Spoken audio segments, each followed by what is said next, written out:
The Talking Book, The Adventures of Zoe and the Stubborn Sock.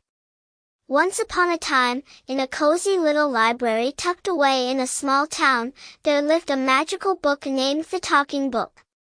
It was no ordinary book, mind you. This book could read itself aloud, and it loved to take children on the most extraordinary adventures. One chilly evening, a girl named Zoe wandered into the library. She loved reading, but that night she was feeling a bit tired. As she ran her fingers along the bookshelves, she came across an old, dusty book with a shimmering gold cover. Curious, she pulled it out. Just as she opened it, the book sprang to life.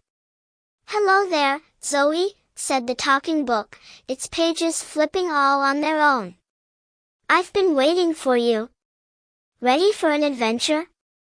Zoe jumped back. Who are you?" "I'm the Talking Book.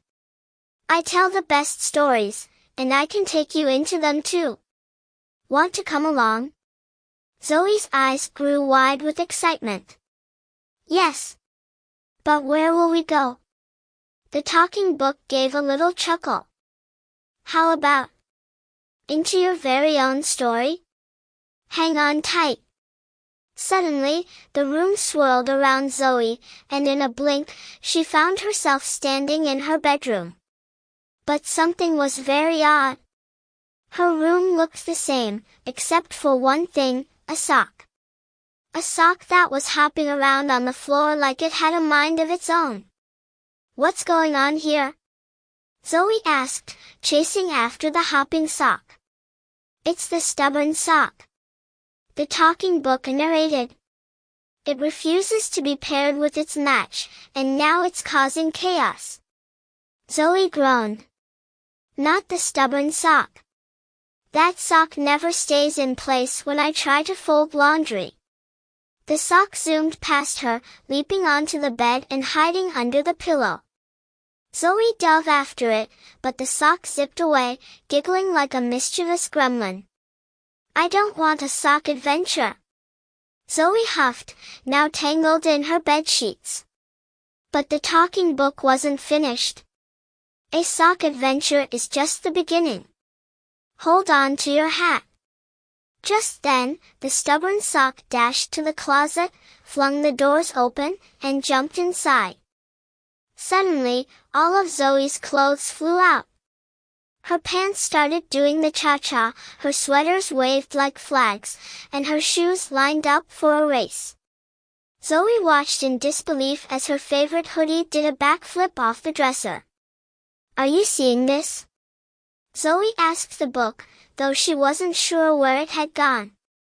The pages flipped open midair, and the Talking Book replied, "Of course I am. You're the star of this sock-tastic adventure." Zoe wasn't too thrilled. "This is the weirdest adventure ever." But then the sock appeared again, sitting on the dresser, twirling like a ballerina. "Catch me if you can," it taunted in a high-pitched voice. Zoe leaped at the sock, but it was too fast. It darted out the window and into the backyard. Zoe raced after it, determined to end this wild sock chase.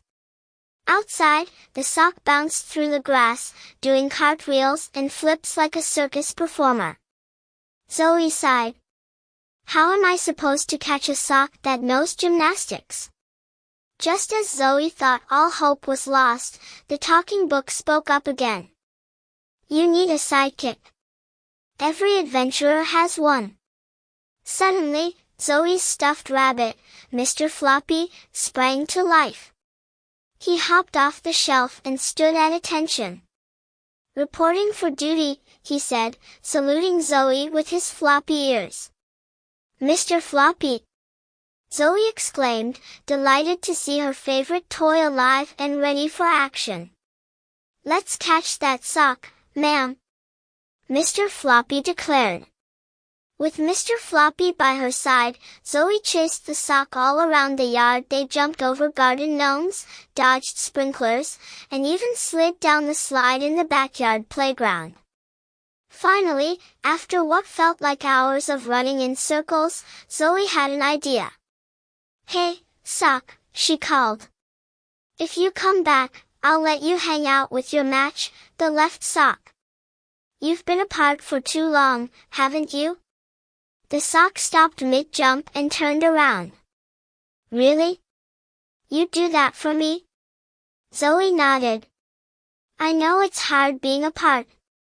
Come on, let's get you back with your other half." The sock hesitated, but then slowly floated down to the ground.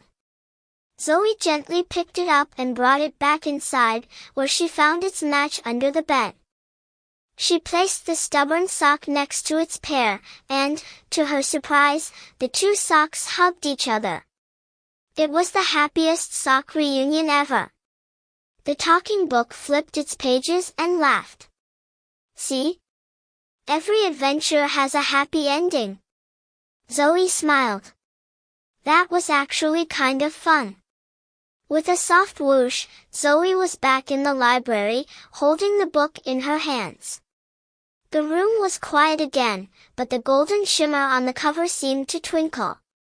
"Come back any time," the talking book whispered. "I've got plenty more adventures waiting." Zoe grinned and whispered back, "I think I'll be seeing you again soon." And from that day on, Zoe and the talking book had many more adventures, though none were quite as sock-tastic as the stubborn sock. The end.